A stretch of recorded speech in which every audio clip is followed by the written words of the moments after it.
The X Zone Radio Show with Rob McConnell is largely an opinion talk show. All opinions, comments, or statements of fact expressed by Rob McConnell's guests are strictly their own and are not to be construed as those of the X Zone Radio Show or endorsed in any manner by Rob McConnell, rel-mar McConnell Media Company, the X Zone Broadcast Network, its affiliated networks, stations, employees, or advertisers.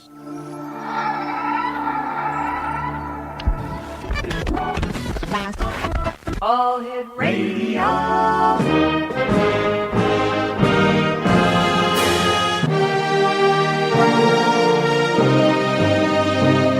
Welcome to the X Zone, a place where fact is fiction and fiction is reality. Now, here's your host, Rob McConnell. And welcome back to the X Zone, everyone. I am Rob McConnell. We're coming to you from our broadcast center and studios in Hamilton, Ontario, Canada. If you would like to send me an email, xzone at xzoneradiotv.com, on all social media sites, Xzone Radio TV. And to find out about the programming we have available for you 24/7, 365 on the X Zone Broadcast Network, www.xzbn.net. And the X Zone Radio Show is coming to you around the world on the X Zone Broadcast Network, Talkstar Radio Network, Mutual Broadcast Network, and iHeartRadio. My guest this hour is Jenny Ashford, and Jenny is a horror, paranormal, and true crime writer, graphic designer, and podcaster. Jenny, first of all, welcome to the X Zone, and what was it that brought you in with the great interest that you have in the paranormal, horror, and true crime? Well, it's very nice to be on the show. I think I probably was interested in spooky stuff, unsolved mysteries, all that kind of stuff, really as far back as I can remember. I'm not sure if it was genetic or what the thing was, but ever since I was a little kid, all I wanted to do was read ghost stories and witches and stuff like that. When I got a little bit older and started reading horror, I was like, well, that's what I want my career to be. That's what I want to do. So I wrote horror for a few years. Right. And then in about 2009, 2010, I met my current partner, Thomas Ross. And we had been dating for a couple of years. And he told me, he's like, because he knew that I was very skeptical about the paranormal, because I'd kind of been interested in the paranormal when I was a teenager. I read like a lot of William Roll's books and Hans Bender and stuff. I was very interested in like poltergeist things and ghosts and hauntings and stuff. And he said, I know you're a skeptic, but he's like, I had this really intense poltergeist experience that happened to me when I was a kid, and I'll tell you about it if you don't promise not to laugh at me. So I was like, okay, give it a whirl. So he told me the story, and I'm not going to say I thought he was lying or that I thought he was making it up or anything like that, but I was like, wow, that's quite a story. And the more he kind of told me about it, at one point, he's like, I promise I'm telling you the truth. He's like, call my aunt and uncle in California. They still lived in California at the time. And he said, they saw it too. They were there. They will tell you the exact same thing. Call them when I'm not around. So I called them and they told me the same story that he had told me. So as we kind of talked about it more over the years, I was like, previous to this, I had written some nonfiction sort of articles and things like that. But prior to this, I'd really only written fiction. And I said, now, do you mind if I write a nonfiction account of this? I said, because it's a really interesting story, and it's not really like many other poltergeist cases that I had heard about before. And so he was like, yeah, sure. So we collaborated on the first book, and it was called the Mammoth Mountain Poltergeist. And from there, it just kind of took off. That book came out, and we actually had it reviewed by Steve Mera, who's a British parapsychologist. And he wanted to, he's like, hey, I have a bunch of cases that I don't have time to write about. Do you want to collaborate on a couple books with me? So we ended up doing that. And so that's kind of how it ended up. And it's funny because even though I had never really seen anything of a paranormal nature prior to this, the more that Tom and I talked about it, I actually had some paranormal stuff happen to me later on. It happened at our house later on. So that was actually the first time I ever got to see it. Well, can you tell us the case that converted you from skeptic to believer? It was definitely Tom's case, the one that I first wrote the book about. Mm-hmm. And even though I wasn't there, the details that he told me and that were corroborated by the other people that had seen it, it really kind of convinced me that maybe there was something to this. And it actually happened back in 1982. Tom was 13 years old, and him and his 13-year-old cousin Wesley and his aunt and uncle, Lois and Red, were going out to Mammoth Mountain. They were going to spend a week at a ski resort. Mm-hmm. And they had never been to this ski resort before, and none of them had ever experienced paranormal activity before, nothing like that. But Tom says the interesting thing is that when they were driving up there, he's like, I had this horrible sense of dread. Ooh. He's like, at first I thought it was because driving up in the mountains and it was really cold and I was going somewhere I'd never been. He's like, it reminded me of the beginning of The Shining, when they were driving up to the Overlook. And he said, so I wasn't sure if that's what was causing it, but he's like, I just had this really bad feeling that something terrible was going to happen when we got there. And when they were on the way up there, the hood of their truck just flew up, just for no reason. And, this is a mountain road with cliffs on the side and stuff. So they had to pull over and fix it. And there was nothing wrong with the latch or anything like that. And they're like, okay, that was weird. So then they get to this condominium that they're staying at. It's like a 2-story condominium. And like I said, they'd never been there before. Now, all of them said that as soon as they walked in, they had this horrible feeling of oppression, or that someone was watching them. And they said you could feel it as soon as you open the door. It was like walking through, he compared it to walking through a membrane. And the first thing that happened was, he said, I came into the place, I put my bag down in the bedroom that was just by the door. He's like, I just put it down on the bed. Then I went back out to the car to get my suitcase. And he's like, this only took a few seconds. I came back in. When I came back into the room, the bag that he had just put down, he saw like something moving out of the corner of his eye. And he's like, this rolled up pair of socks that had been inside the bag was now at the edge of the bed, like it had moved. And the bag was open. It was laying on its side, and there was just clothes all over. And he's like, well, that can't, the bag was closed. He's like, I don't see how that could have happened, but, whatever. And they only stayed there for a week. But they pretty much, he said, this wasn't the kind of thing where sometimes you hear about poltergeist cases where it's just like every now and then, like we would hear knocking at the walls or something like that. He's like, this was every hour.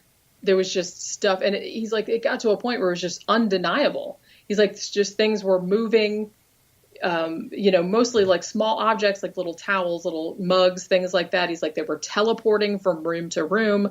It's like they saw a lamp, which was in one of the guest bedrooms that no one was using. It was sitting on a bedside table, and they were in the room looking into the room. They closed the door, and then less than 30 seconds later, they opened the door and the lamp was gone, and it had actually moved across the room. It was on the floor of a closet, like 10, 20 yards away. And they're like, there's no explanation for that. There's no one in the house. No one was pranking them. No one was in that room. No one could have gotten in. The windows were sealed because it was winter, and just all of these crazy things. And the thing is too, that even though, they were only there for a week, it actually followed them for a little while when they left. I mean, when they were still at the condominium, they had a lot of other things happen too. Like, one night the chain lock, it had one of those little chains that go across the door frame. Right. And they heard something crashing, and they went down and they found that someone had torn the chain lock out of the wall from the inside.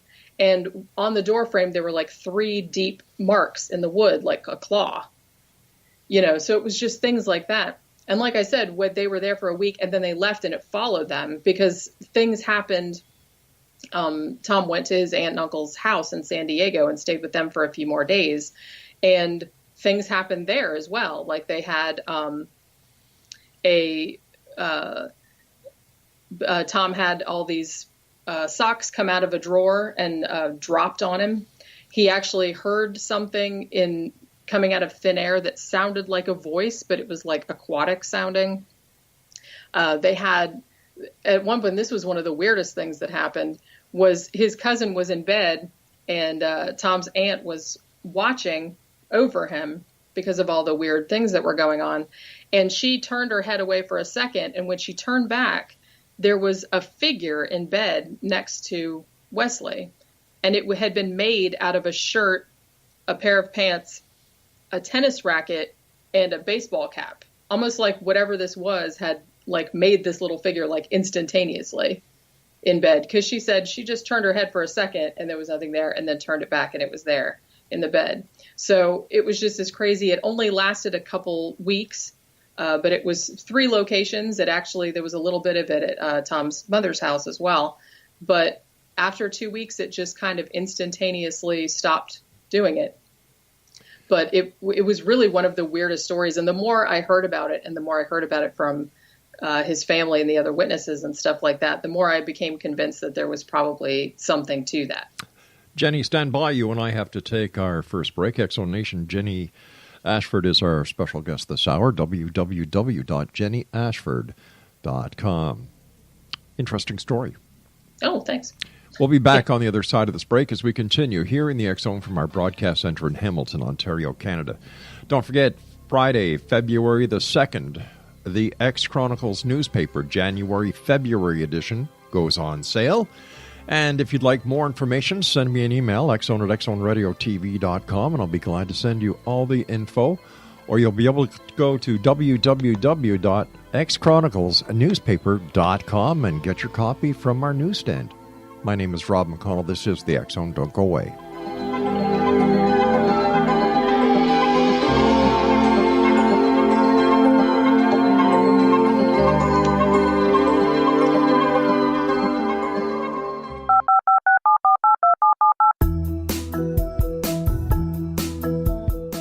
Did you know that when you're on the road with limited data or Wi-Fi, you can still listen to the X-Zone radio show with Rob McConnell, The Science of Magic with Gwilda Wiyaka, X-1, Dimension X, Space Patrol, and every minute of the X-Zone broadcast network by calling 213-401-0080, courtesy of Audio Now.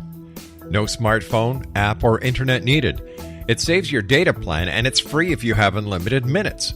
Call 213-401-0080 to listen on any phone, anytime, anywhere. Remember, 213-401-0080 for the best of the paranormal, parapsychology, and sci-fi radio programming anywhere, 24/7, 365.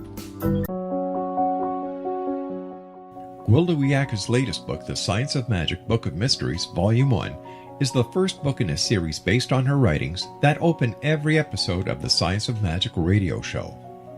Drawing on the subject matter of each guest, and armed with over 40 years' experience in shamanism, 35 years in alternative health, and degrees in psychology and religious studies, Gwilda introduces relevant and leading-edge information that supports spiritual evolution and personal empowerment. Rich with wisdom and inspirational quotes packaged in digestible segments, this is a book that will pull you from cover to cover. It will also serve as a daily inspirational reading for years to come. The Science of Magic Book of Mysteries, Volume 1 is available at our website, tsompublications.com, amazon.com, and wherever fine books are sold. Back in Victorian England, a famous theologian posed a perplexing riddle. Why are the 2 top personalities in the Bible tagged with the numbers 7 and 11? Academics agree the answer is found in the stunning discovery of a hitherto secret Bible structure explained in a new book called The Genesis Grid. The discovery is so simple that preschool children could illustrate it. Certain claims are hugely controversial and may offend some, but at the X-Zone, we've studied this awesome new book and agree with one expert, and I quote, "These discoveries appear to be beyond coincidence." So who or what hid this wonderful pattern in the Bible, and what might they do next? Find out more, X-Zone Nation, and read reviews on www.genesisgrid.co.uk. That's www.genesisgrid.co.uk.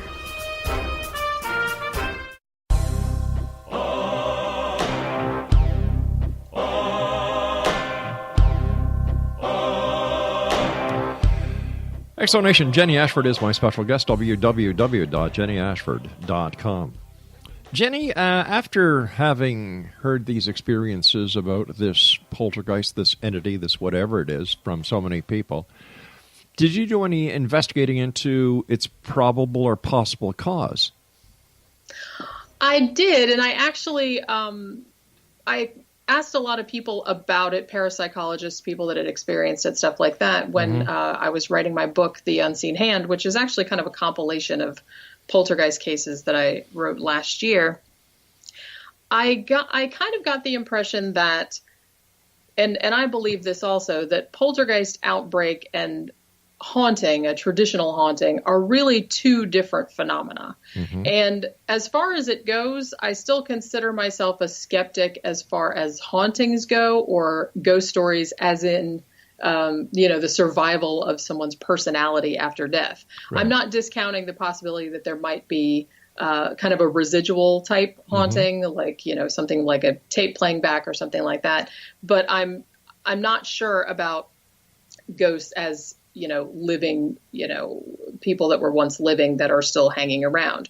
Poltergeists, I think, are actually not supernatural. I think they're more paranormal in the sense that they can be scientifically explained, but they haven't been yet. So that's kind of where I stand on that. I really do think that it's a manifestation of a living person that's exteriorized through some mechanism that they don't understand yet.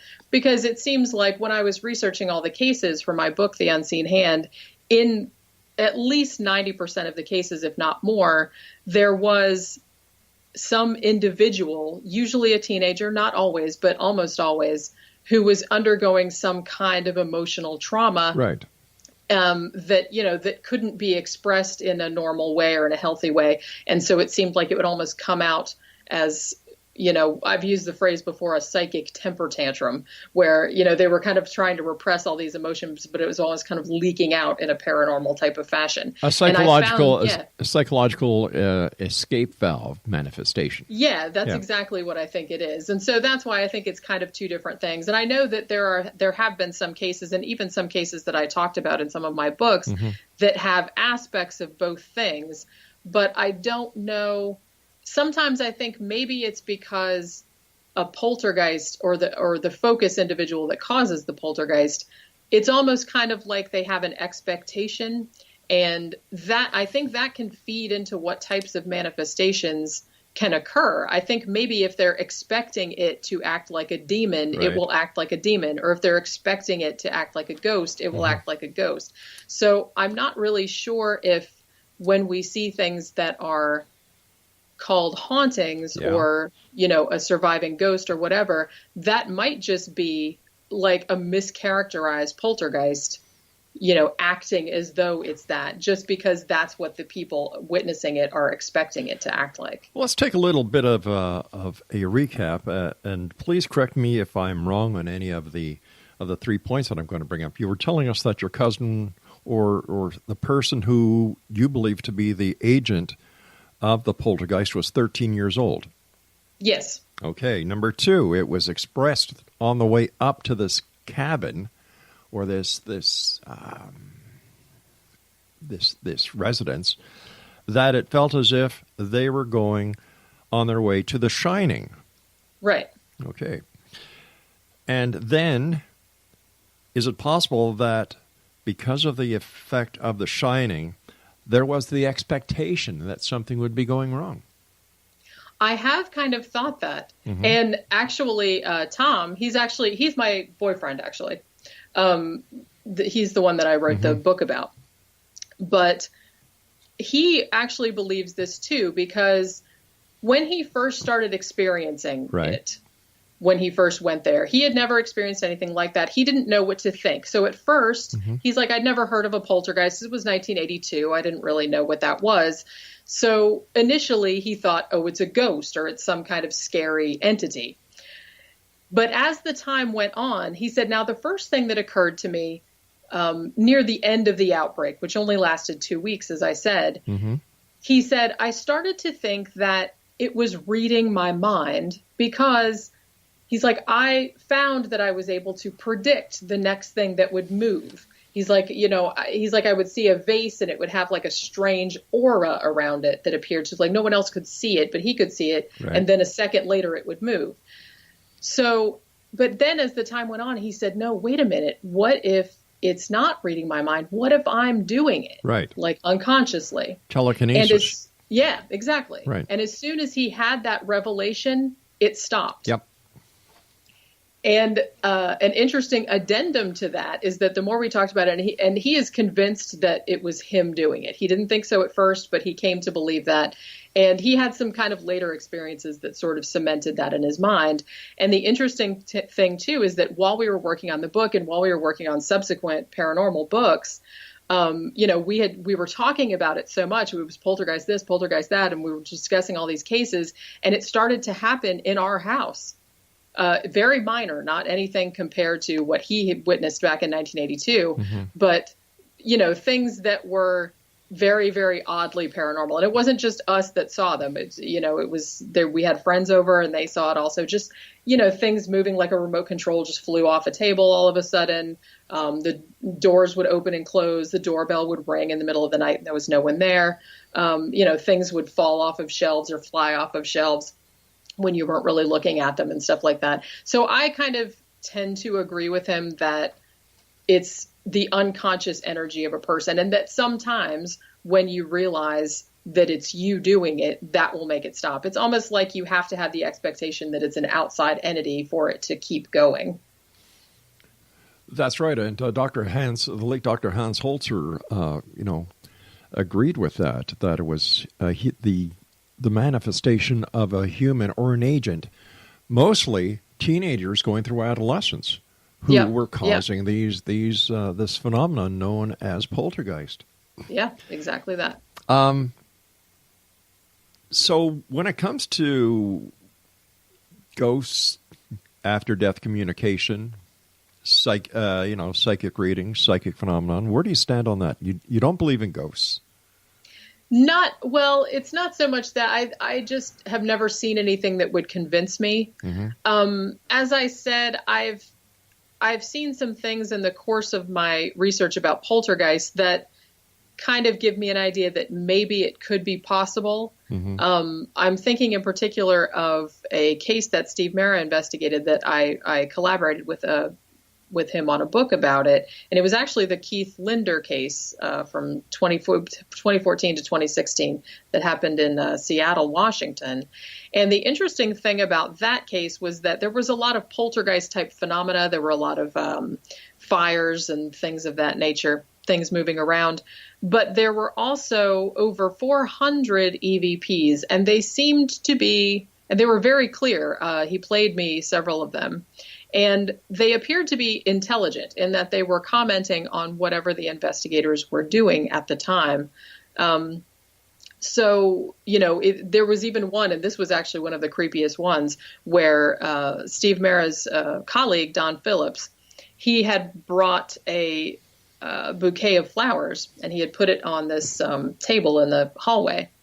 And they didn't hear anything at the time, but they had their audio recorders going the whole time they were there. And later on, they played this tape back, and there were two female voices, and there were no females in the house at the time, just three men.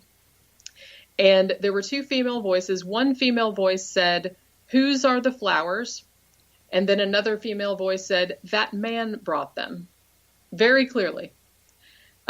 So I kind of think, and the more they researched into the land, the house itself had only been there for 10 years, but I found it interesting coincidence that the land that house was built on was the only parcel of land in that area that had a previous dwelling on it. It was like an old cabin. And there was also a history of a lot of skirmishes between Native Americans and immigrant loggers and things like that. And a lot of people had been killed around that area because they noted that a lot of the EVPs had Irish accents. And there had been a lot of Irish settlers in that area. So that kind of gives me pause that, yes, possibly. I've never experienced anything of that nature myself. So, But I'm open to the possibility. In general, I'm skeptical of ghost, psychic, anything like that. But I'm open to the possibility. If I see it for myself, if I see enough evidence for it. Is it possible that the EVP phenomenon is not unlike the poltergeist activity, where it's the person who is conducting the investigation who, by the very ability of thought transference, or ESP, is actually imprinting the phenomenon on the tape, and it has nothing to do with the dead. It's just a part of ESP tracking or ESP recording. Yeah, I think that's actually a really intriguing possibility. In a way, I'm not going to say it's more fascinating than, people's souls survive after death or whatever like that. But I definitely think that's a really fascinating. I mean, think what if that could be harnessed, like what could be done with that? Exactly. Because I do think that the human mind is a lot more, has a lot more abilities, a lot more powers than we're generally aware of, that haven't really been discovered or, researched to a great degree. Yeah. So if we could do that, if you could take your thoughts and like put them onto tape, and it's really not that crazy to think about. So I do think that that's a definite possibility, and that's what might be causing all of those EVPs. All right, Jenny, please stand by. Exonation. Our guest this hour is Jenny and Ashford. Jenny Ashford. I was going to say Anderson for some reason, but Jenny Ashford.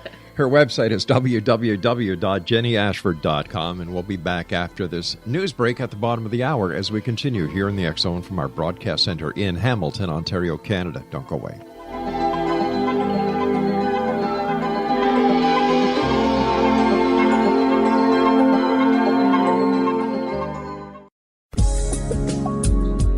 From our broadcast studios in Hamilton, Ontario, Canada, to the world and beyond.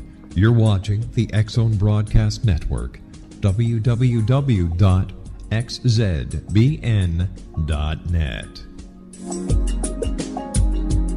AVS Media Demo.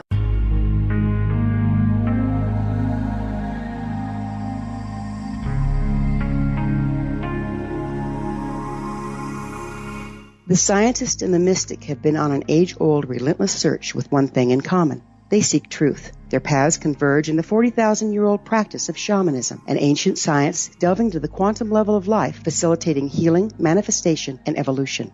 I'm Gwilda Wiyaka, the founder and director of Path Home Shamanic Arts School, a unique Colorado State-certified occupational school, training shamanic practitioners and teachers. We also provide classes for empowering personal lives through shamanism. Our certification classes are in week-long segments enabling international participation, and online classes and long-distance shamanic healing sessions are available. Come discover the science of magic in the limitless world of shamanism. www.findyourpathhome.com.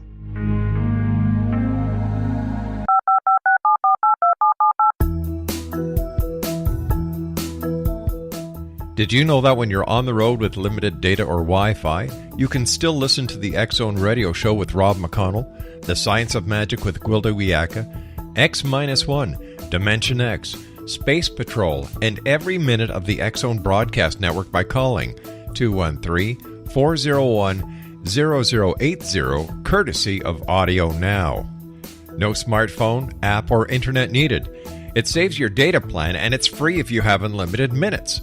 Call 213-401-0080 to listen on any phone, anytime, anywhere. Remember, 213-401-0080 for the best of the paranormal, parapsychology, and sci-fi radio programming anywhere, 24/7, 365.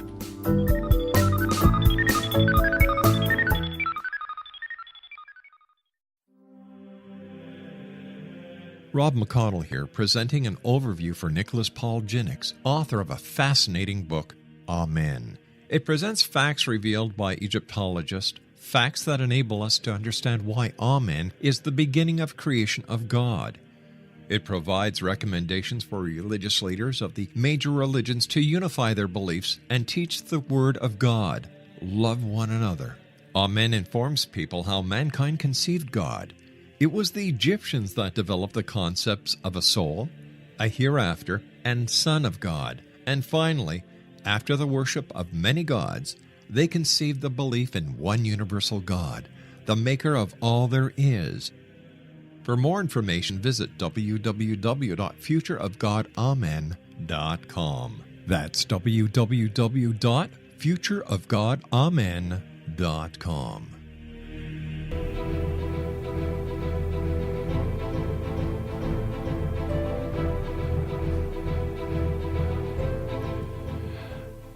Jenny Ashford is our special guest this hour, Exonation, www.jennyashford.com. She is a horror author, paranormal author, and true crime writer. She's a graphic designer, and we're talking about cases that she has worked on, worked with, and written about this hour here next. So once again, her website is jennyashford.com. Jenny, how many investigations have you yourself gone out on, or do you kind of stay away from them? I actually kind of stay away from them. I'm thinking about maybe in the future branching out to doing that sort of thing. Right. At this point, I'm kind of like taking cases from other parapsychologists, other researchers and stuff like that, and kind of condensing them, or, that they don't have time to write themselves or things like that, just kind of compiling. But I actually would like to get started on doing that at some point in the future, because that is something that really interests me. And even though I have seen some minor poltergeist activity in my own home, right, I'm always intrigued to see more. And so I'm very open to that possibility in the future. Jenny, why do you think there's still such an interest in the paranormal in the year 2018? People love mysteries. I love mysteries. And honestly, I think it's just kind of the whole open-endedness. There's just so much possibility there of what this could be, and what if this really is supernatural, and think of all the stuff we could do with that, and think of it would change the whole paradigm. And I definitely think, as scientifically advanced as we are, or as we appear to be, I suppose, our brains are still very much back in the old magical thinking kind of days and things like that, which in a way is bad for some things, but in a way is kind of good, because I kind of like when everything's not explained. It's kind of why I started writing about true crime, and I'm most fascinated by unsolved mysteries, just because they never figured it out. And, maybe someone will figure it out someday, but not now. And it's not known. And I think people are just fascinated by stuff that's not known, and you can kind of, read your own things into it. It's just like doing the daily jigsaw puzzle or word puzzle or number hidden search. You're right. People love a mystery. People love puzzles. Oh, yeah. Yeah. What is your take on UFOs and claims that extraterrestrials have been visiting this planet? Yeah, that I'm not. To me, UFOs seem one of the probably more credible type paranormal things, because, the cosmos is enormous. It would be very strange if other intelligent beings weren't out there somewhere. So I don't discount the possibility. I think there are definitely other civilizations out there somewhere. Whether they visited here, I'm not entirely sure about. I have seen a few cases, particularly cases where it was, military guys, cops, things like that, people whose career would be on the line if they reported a UFO, but they reported it anyway because they're like, this is what I saw. I tend to give them more credibility because, their butt's on the line. It's like, I'm reporting this because I saw it, even though I know that I'm probably going to get in trouble, or I'm probably going to get laughed at, or whatever. Plus they're professional witnesses. That too. They're used to seeing things, and, particularly military guys and stuff like that, the ones that see them from their planes and stuff, they see things in the sky all the time. So they would know if something was weird. So I tend to give that some more weight. And there have been a handful of cases that I've looked into that do seem that I'd be like, yeah, that might be the case. An interesting thing, though, is that I've always thought that if aliens are visiting Earth, I think it's just I think they're kind of like park rangers. They're just kind of dropping by to make sure we're not blowing the planet up. They're like, hey, look at those little guys down there. I don't think they're particularly interested in, kidnapping anyone or, you'd think that if they had the technology to get here, that they would just be able to scan us from space and be like, okay, we know what that is and stuff. So I just think they're kind of just keeping an eye on us if that's what they're doing. They're just kind of keeping us out of trouble. I think that's what they're doing if they're coming here. I believe it could be one of two possibilities. Number one, we are the Botany Bay of the universe where anything weird, wacky, or out of the ordinary was thrown on to keep it out of everybody else's reach. Or yeah, I like that we're idea. the loony bin of the universe.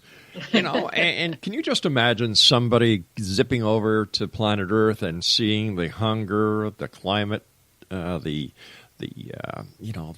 possibility of nuclear war and how we treat each other? Man, they'd be on their way back to their own planet, but they'd put a big billboard somewhere in space that says "Earth ahead.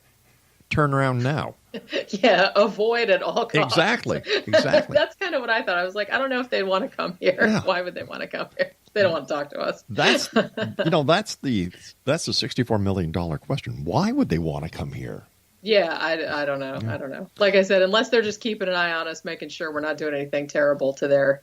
Maybe this is just their little region that they're supposed to keep an eye on. They're like little security guards. They're just like, are they just behaving down there? Okay. Space Patrol. There you go. Yeah, that's exactly what they are. When you were doing your investigation into the Mammoth Mountain Poltergeist, while you were doing the research, did you hear any stories about Bigfoot up in the mountains or in the forests?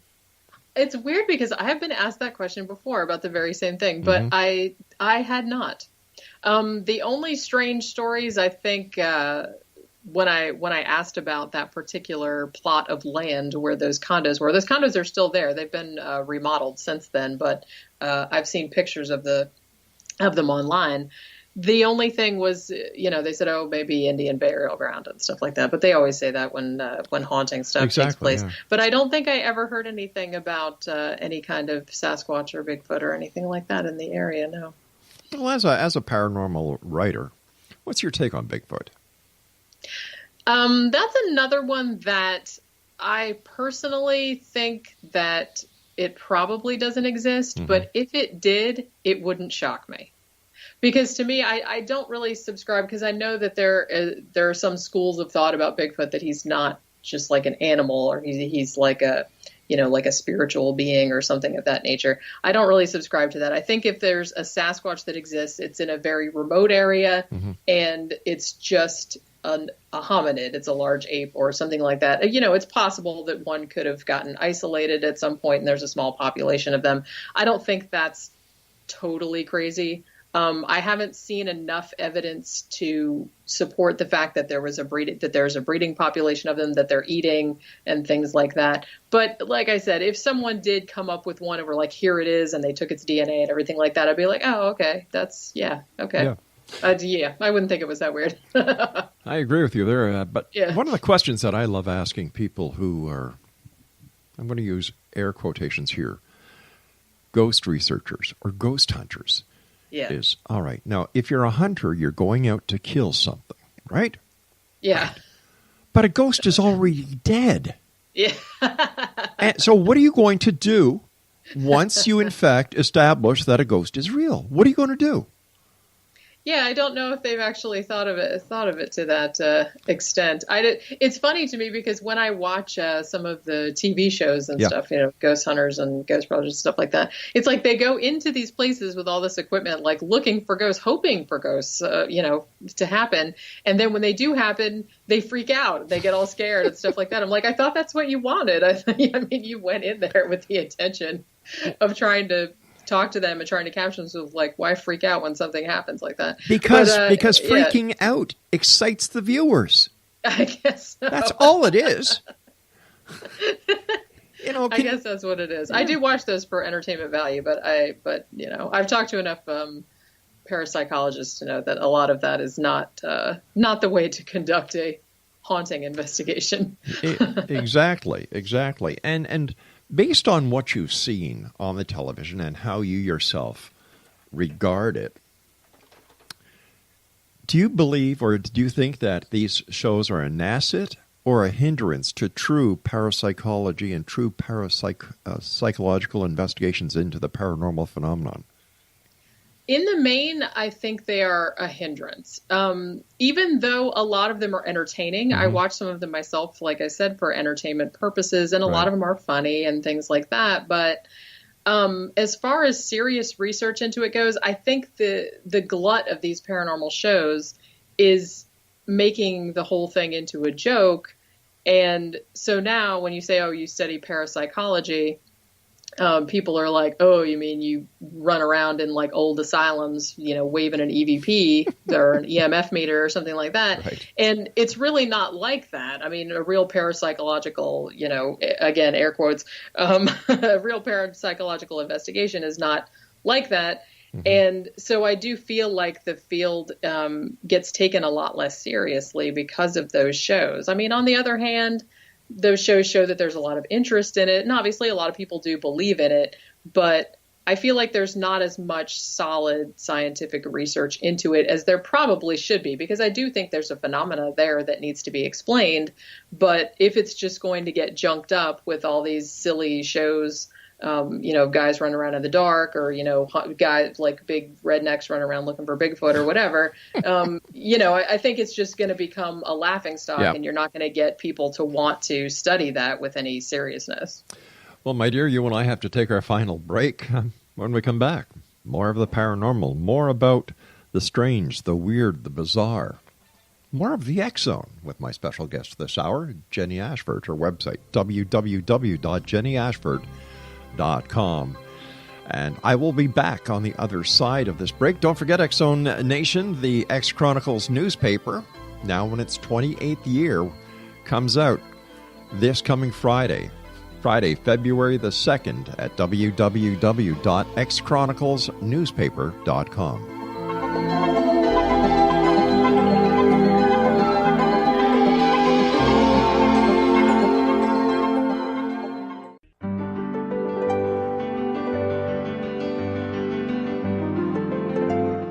Named one of the world's greatest psychics, Elizabeth Joyce is now giving readings worldwide via Skype. Elizabeth Joyce is recognized for her clairvoyant ability to help find missing persons, her analysis of dreams, past life regression work, mediumship, and her accurate predictions. Elizabeth has been a frequent guest on the X-Zone radio show with yours truly, Rob McConnell, now for several years. For an appointment with Elizabeth Joyce, call 201-934-8986 or Skype at elizabeth.joyce. And for more information, you can always visit Elizabeth Joyce online at www.new-visions.com.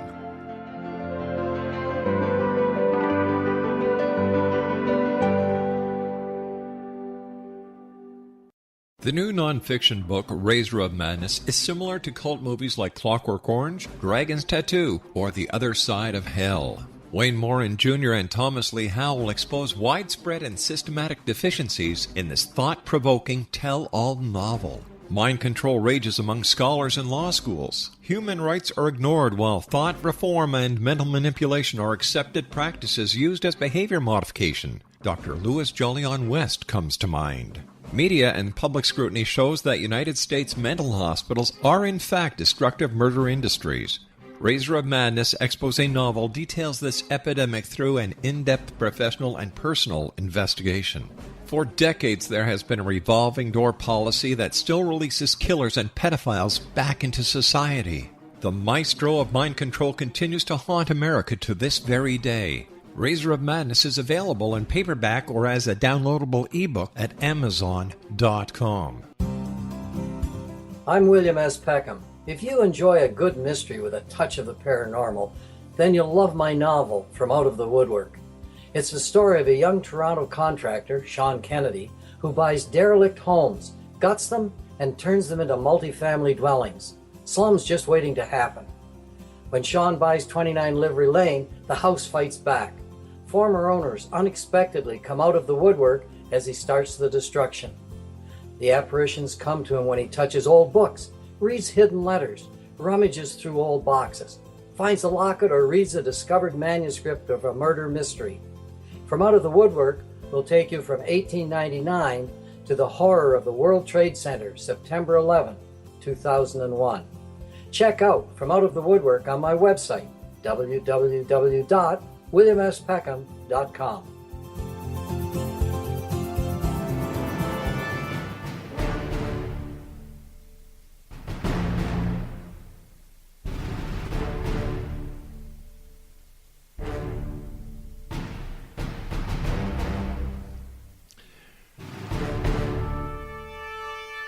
Jenny Ashford is my guest this hour. Explanation, www.jennyashford.com.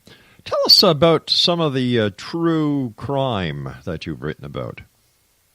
Oh, gosh, this is actually, I just got into this last year. I mean, I've been interested in true crime for a while, and I have a podcast called 13 O'Clock, and we do a lot of true crime on there. Right. But apparently, like, after I did The Unseen Hand, which was my Poltergeist compilation, I said, I'd really like to do a true crime compilation like that, where I'm just kind of getting all of the ones from a certain time period. But I wanted to pick ones, as I said, because I'm very interested in mystery and unsolved ones and things like that. So I said, I want to pick ones that were unsolved. So I'm going to pick like the creepiest unsolved cases from, X year to X year. And it actually turned up, I outlined it. It was supposed to just be one book, but it's actually going to be 3. So because I found so many that I wanted to include. So the first one came out last October, and I'm working on the second one right now. But probably, there were so many good ones in there. There are so many just creepy, grotesque, gruesome kind of things. But one of the ones that really got me, and I had actually never heard about this case prior to starting to research this book, but apparently it's a pretty popular case on Reddit or something, like on their Unsolved Mysteries thread or whatever. But this was actually, it's usually called The Horror in Room 1046. And it happened in 1935. And it happened in Kansas City, Missouri. And apparently there's this hotel, it's called the Hotel President. And this guy walks in, just totally normal looking guy. And he checks in under the name Roland Owen. And he doesn't have any luggage. He's not carrying any bags or nothing like that. They take him up to, he specifically asked, he said, well, I want a room that doesn't face the street.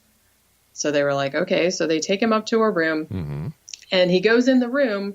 And all he has on him is like a comb and a toothbrush and a tube of toothpaste. And that's it. No change of clothes, no nothing.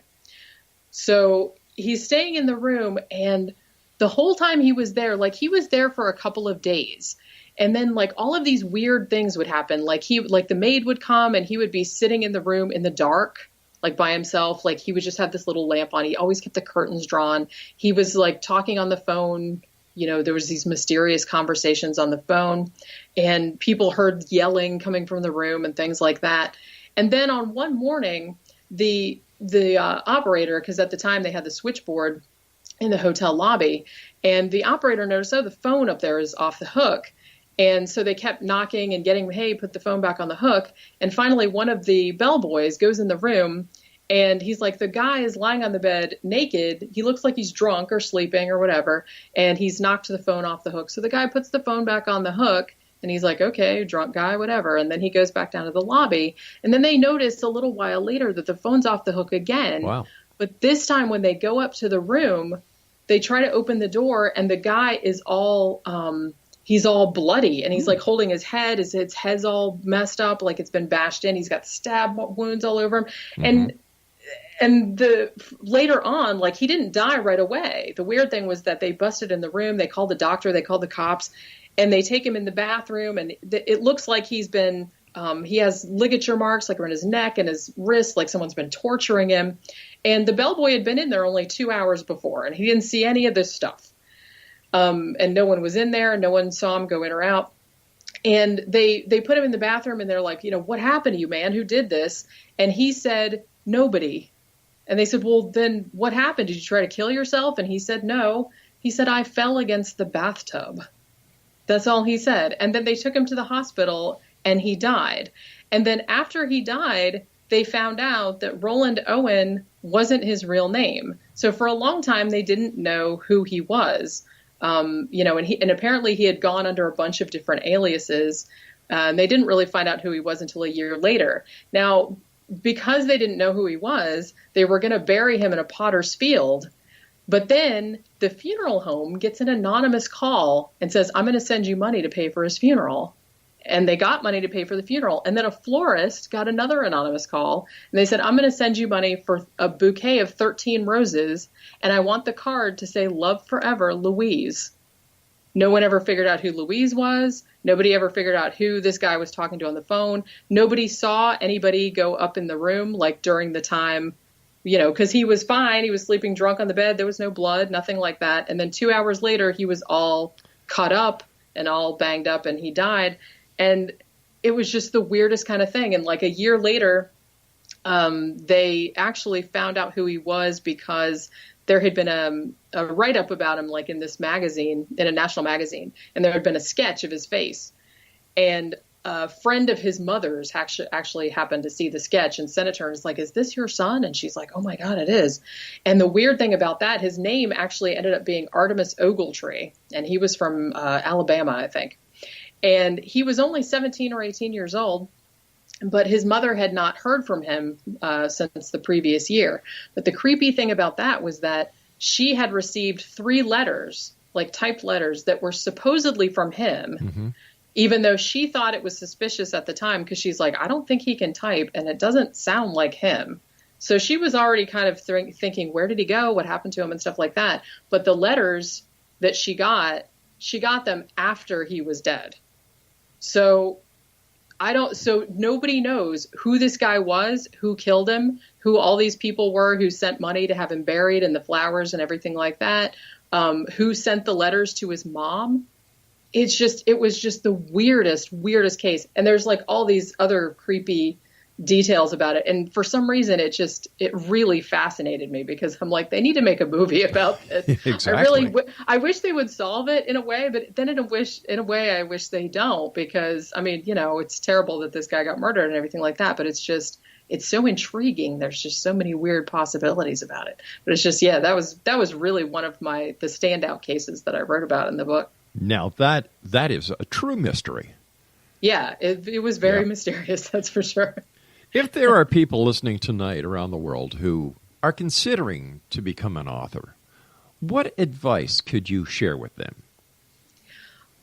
Actually, one of the things that I always say is that, one, just do it, just write every day. One thing that I had to get over, and this was one of my main things, was that I'm kind of a perfectionist. So I would write and then I'd be like, well, that's not perfect. So I would just throw it away.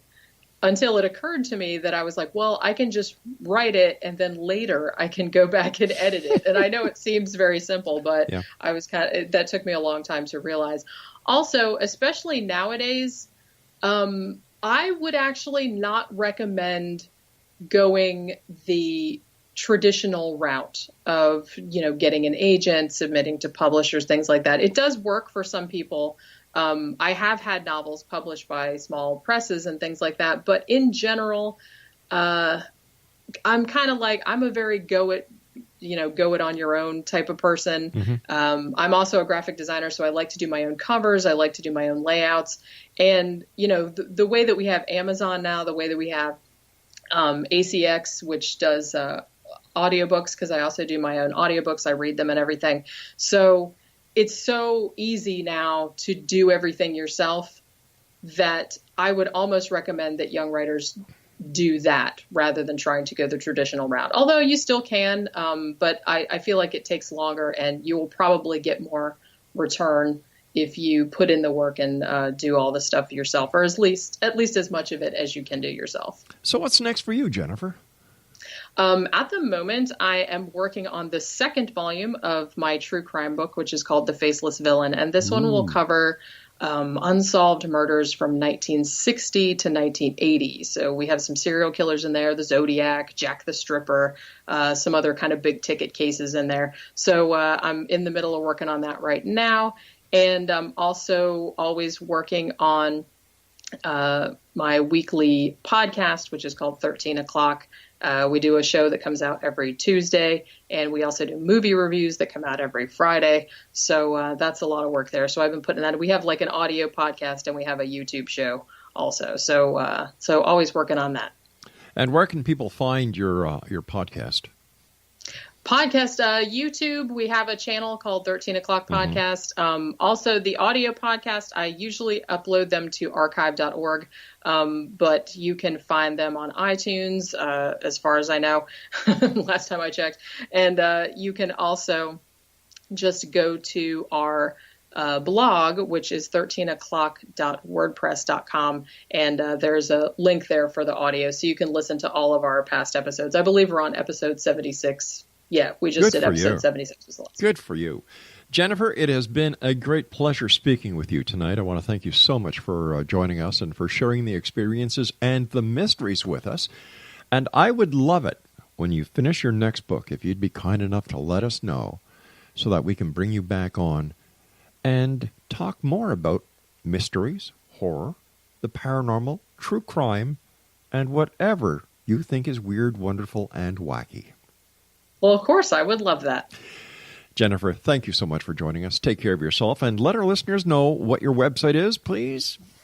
My website is www.jennyashford.com.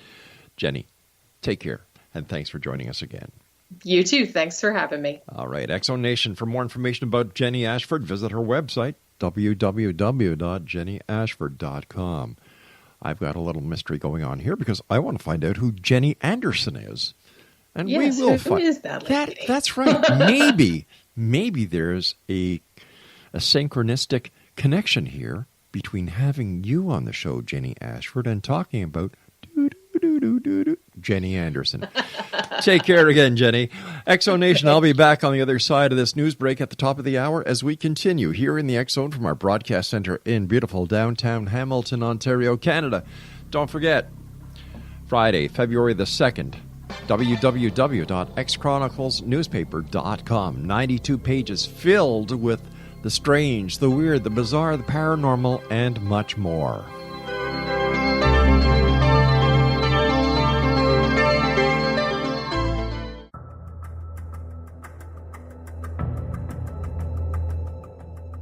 Modern Esoteric, Beyond Our Senses by Brad Olson, consummates the lifeology story about where humanity originates.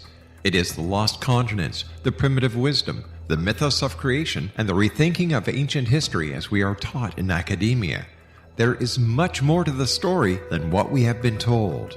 As this is the first book in the Esoteric series, Modern Esoteric starts at the beginning of time and accelerates up to this modern age.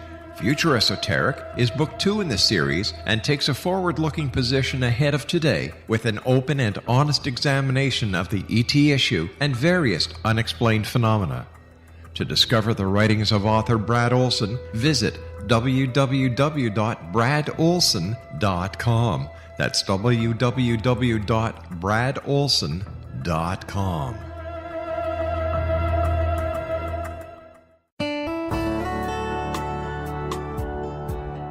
Are you or is someone you know struggling with addictions, depression, anxiety, relationships, low self-esteem, lack of confidence, grief, success, and prosperity?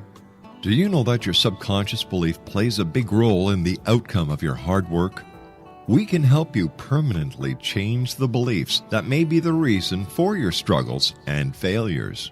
We care about getting you the return on your investment and the results you are looking for. We can help you be free of the limitations of your past and in realizing your highest potential. We work with people by phone and Skype. For more information, visit us at www.ritasoman.com. That's www.ritasoman.com.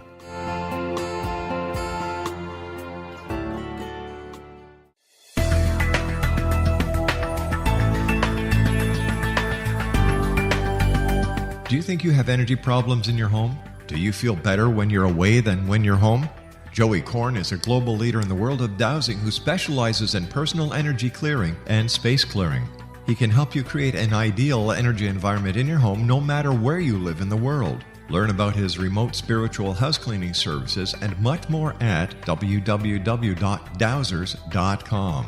You can get Joey's book, Dowsing, A Path to Enlightenment, as well as other dowsing books and tools, Kabbalah books, and Walter Russell books. Joey's work is really amazing. Go to dowsers.com right now. That's DOWSERS.com or call 1-877-DOWSING. That's 1-877-369-7464.